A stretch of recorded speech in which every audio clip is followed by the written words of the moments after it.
Assalamualaikum warahmatullahi wabarakatuh. Hai guys, perkenalkan nama saya Ifkan Rahma dari Prodi Pendidikan Ekonomi Fakultas Ilmu Pendidikan Kampus B semester 3. Di sini saya akan menjelaskan materi tentang pembelian surat berharga dan aset tetap dibangun sendiri.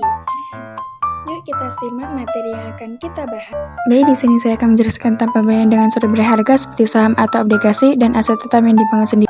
Ada 3 poin penting yang kita bahas hari ini, yaitu pembelian dengan surat berharga seperti saham atau obligasi, yang kedua aset tetap yang dibangun sendiri, yang ketiga menghitung harga perolehan aset tetap yang dibangun sendiri. Yang pertama, pembelian dengan surat berharga seperti saham atau obligasi, yaitu untuk berinvestasi dalam instrumen keuangan tersebut, yaitu jenis investasi saham, obligasi, korporasi, obligasi pemerintah daerah, dan reksadana.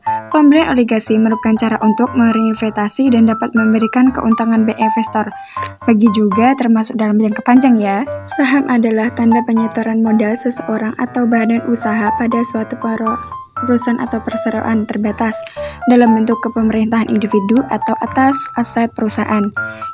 Yang dimaksud dengan obligasi adalah surat bukti pengakuan utang yang diterbitkan oleh penerbit obligasi dengan jangka waktu minimal 1 tahun, seperti surat utang yang dikeluarkan oleh perusahaan atau pemerintah. Yang kedua adalah aset tetap yang dibangun sendiri. Aset tetap yang diperoleh melalui pembangunan sendiri adalah perusahaan. Harga perolehan aset yang dibangun sendiri terdiri harga-harga material atau bahan bangunan yang dipakai, upah tenaga kerja, dan biaya lain yang dapat diatribusikan ke dalam kegiatan pembangunan seperti biaya asuransi, biaya perjalanan bisnis atau dinas, biaya rapat, biaya ATK, dan lain-lain ya. Baik, yang ketiga adalah menghitung harga perolehan aset tetap yang dibangun sendiri. Yang pertama, menentukan biaya penggunaan, yaitu tentukan biaya yang diperlukan untuk membangun aset tetap, seperti harga material, upah tenaga kerja, dan biaya lainnya. Yang kedua, menyediakan biaya penyewaan, pelaratan, dan biaya pemindahan, yaitu perlu perhitungan biaya penyewaan, peralatan, dan biaya pemindahan yang terkait dengan proses pembangunan.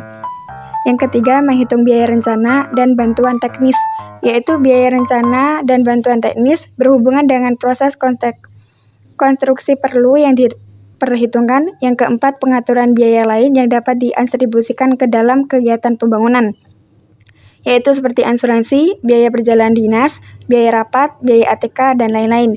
Yang kelima, menghitung harga perolehan aset tetap.